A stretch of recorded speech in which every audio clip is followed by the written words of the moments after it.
Consider the heavy silence of 11 a.m. The third alarm has long since faded. You remain submerged under the sheets, not out of fatigue, but out of a profound, paralyzing need for safety. In 2025, the internet calls this bed rotting. Society labels it laziness. But let us look closer, through the cold, precise lens of neuroscience. Your brain isn't malfunctioning. It is frantically prioritizing dopamine conservation to survive a reality that feels increasingly hostile. This is not a failure of will. It is a biological retreat into what Carl Jung called the provisional life, a state where you are merely a spectator in your own existence. But how long can the audience wait before the curtain falls? Part 1. The architecture of the provisional life. In the lexicon of analytical psychology, this state is known as the Puer Aeternus, the eternal child. But to dismiss this merely as Peter Pan syndrome is to miss the profound structural tragedy at play. Carl Jung identified the core symptom of this archetype, not as childishness, but as the living of a provisional life. The individual feels that real life, the one where they are the protagonist, the hero, the achiever, has not yet begun. Current existence is viewed as a waiting room, a temporary inconvenience. Jung writes that such a person lives as merely a spectator. You are not an actor in your own story. You are a critic watching a rehearsal, convinced that the actual performance is scheduled for a vague, distant future. But why does this psychological state metastasize so aggressively in the neurochemistry of 2025? The answer lies in the friction between ancient biology and hyper-modern stimuli. When you lie in bed, paralyzed by the carousel of procrastination video games, texting, the anesthesia of thirst traps, you are not simply being lazy. You are trapped in a dopamine loop that exploits your brain's executive dysfunction. The modern puer is often an artist without art, a talent waiting to be found. You possess a narcissistic defense that whispers, I am smarter, more creative, more beautiful than these false digital idols. Yet, this belief remains perfectly abstract. To manifest it requires contending with the actualities of human existence, responsibility, failure, and the terrifying mediocrity of beginning. The brain, sensing the immense energy cost of actualizing potential, retreats to the path of least resistance. In 2025, this retreat is weaponized by algorithms designed to keep you in a state of extended adolescence. The neurological cost of scrolling is zero. The dopamine payout is immediate. Conversely, the cost of building a career or a relationship is immense, and the payout is delayed by years. So, you drift. You exist in a dissociative blur, avoiding the rat race not because you are superior to it, but because the very act of participation feels like a surrender to the mundane. You protect your potential by never testing it, unaware that potential, kept in a vacuum, eventually decays into regret. Part 2. The illusion of potential and the broken launchpad. There is a seductive logic to doing nothing.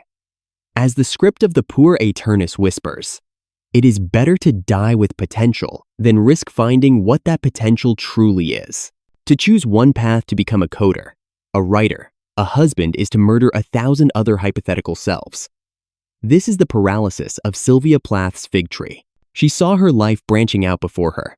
One fig was a happy home, another a brilliant career, another a life of travel.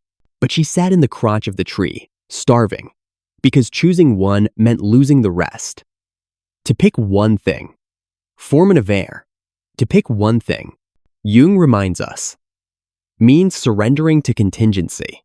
It means accepting that you are mortal, limited, and defined. However, we must update this diagnosis for the harsh light of 2025. In the mid-20th century, the Puer refused to climb the tree out of fear.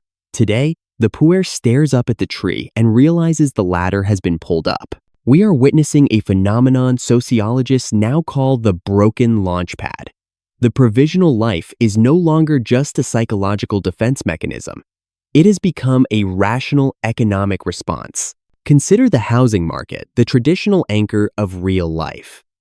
In 2024, The median home price in the US soared to 5 times the median household income, a mathematical impossibility for the average young adult.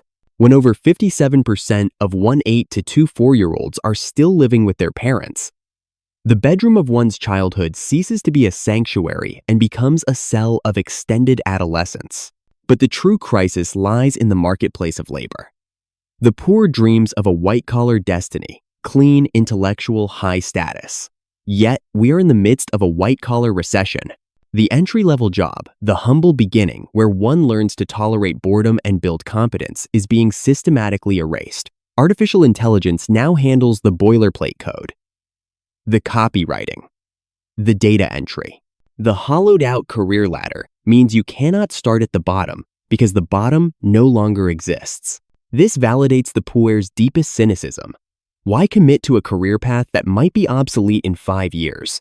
The fear of being trapped in a situation from which one cannot escape is no longer a neurosis. It is an accurate assessment of the gig economy and the rental trap. The Puer of 2025 isn't just afraid of falling from the fig tree. They are terrified because the ground itself is shifting beneath them. So, you retreat. You tell yourself you are waiting for the right moment. But the data suggests you are not waiting. You are rotting. The artist without art becomes the worker without work. Shielded by a fragile ego that claims superiority over a game you are no longer allowed to play. Part 3. Relationships and the fear of finality. This disdain for actuality is not confined to the workplace. It bleeds, inevitably, into the bedroom. In the realm of intimacy, the Puer Aeternus transforms into the Don Juan of situationships. You may find yourself capable of intense, short bursts of romance, seducing others with the very same big ideas and artistic promises you have whispered to yourself for years. But notice what happens when the dust settles. The moment the relationship demands a transition from the fantasy of the chase to the rhythm of the mundane, you recoil. The excitement fades, and you are left with a human being who snores, who has needs, who lives too far away. Suddenly, nobody is ever quite good enough. Any excuse to jump ship grows salient, because if you stay too many days in a row, God forbid, this might become the one. And to choose the one is to admit that you are no longer a being of infinite potential, but a man defined by a single, concrete reality. Psychologists in 2025 have assigned a clinical weight to this behavior. Gamophobia, the intense, irrational fear of commitment. It is not merely that you are picky. It is that you are paralyzed by the algorithmically induced paradox of choice. Dating apps have weaponized your youthful longing. They provide the illusion that a better option is always just one swipe away. Why settle for an imperfect human when the digital world offers a catalog of flawless, static avatars? You rationalize this solitude as freedom. I am too young, I have too much to do. But the statistics paint a darker picture. Over 60% of young men are now single, drifting through a landscape of ghost-like encounters, perfectly abstract, without a trace of realization. You may look back at a handful of lovers in moments of solitude and feel a deep, resonant loneliness. But in the age of high-speed digital connection, this pain is short-lived. It is easier to numb the void with thirst traps and parasocial relationship simulations of intimacy that require zero vulnerability and offer zero risk. You distance yourself slowly, gently, convincing yourself that you are just figuring it out. But you are not figuring it out. You are fleeing. Part 4. The integration. The courage to be normal. So, how do we dismantle this prison of potentiality? The goal is not to murder the inner child. That vitality is precious. The goal is integration. Jung suggests that maturity, commitment, and responsibility are not the enemies of your dreams. They are the only vessels strong enough to carry them into reality. But achieving this in the fractured landscape of 2025 requires a specific kind of bravery. The courage to be normal. We often mistake being normal for giving up. We view the daily commute, the entry-level job, or the quiet evening at home as a surrender to mediocrity. But immersing yourself in society is the only way to extract the ego from the mission. It is the recognition that there are systems larger than you, and more important than your fragile sense of specialness.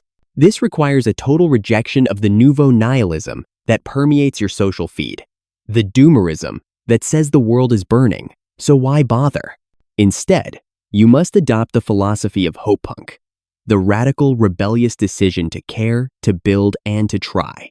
Precisely because the world is dark. How do you manifest this? You must land. You must bring your flight of fancy down to the hard ground of the economy. If the white-collar path is blocked by AI, look to the blue-collar renaissance. We are seeing a massive migration of young people towards skilled trades, electricians, carpenters, creators of tangible things. These are jobs immune to the algorithm, offering the profound psychological relief of doing work that actually exists in the physical world. Or, if you choose the digital path, do it with the rigor of a craftsman. This is why structured environments like 1010 remain relevant even in a shifting market, not because they offer a magic ticket, but because they force you into real-world projects. They force you to stop thinking about coding and start building something that might break. You have danced along the surface of life for too long, terrified of the depth. But the provisional life is, ultimately, a ghost story. You are a spectator in an empty theater. It is time to walk onto the stage. It is time to take the plunge.